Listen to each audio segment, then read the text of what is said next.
kem lo chuak te hian i suwa wangin ka hmangai che alon tia alo che bai tu mi pui te hian lalpan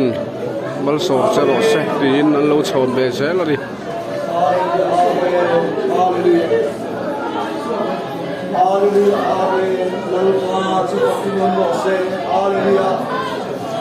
tura hian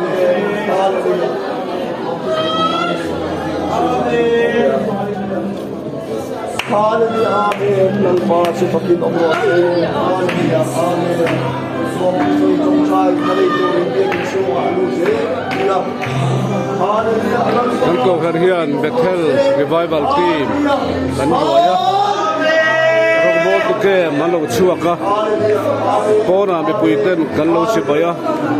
ke ma tangal lo chuak kan rong bol tu dom tak te hian suwa avagin ka manga itse an hantia aro pui mage an mani lo huak tu mi pui te chuan lalpan mal som charo satin kan in choda he tiang rong bol ro pui tak mai lalpan min pe hi ban ro pui tak ke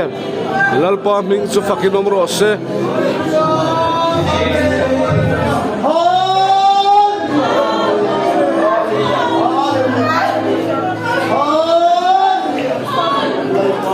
lalpa ro pui ro se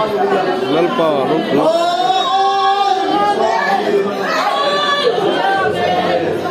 Bethel revival team kan roi rong bol tu ke man suaka mi puiten kem suak kan lo lo ma sibayan in buk to na ke ma tanga lo suak kan rong bol tu dom tak tak te hian isu ha awangin ka pangai che tin mi tuitla in kan in sibaya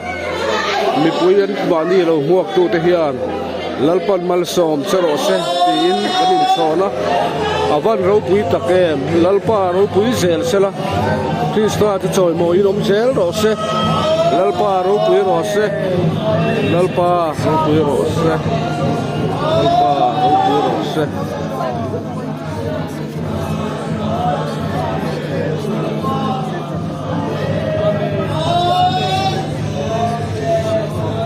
chuan biak ina lut le ngal zelin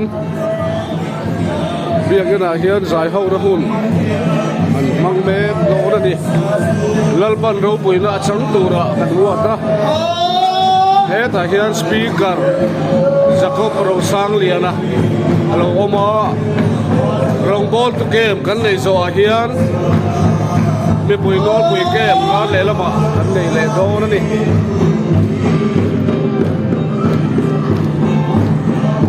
la luta piang pen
Subihan Suat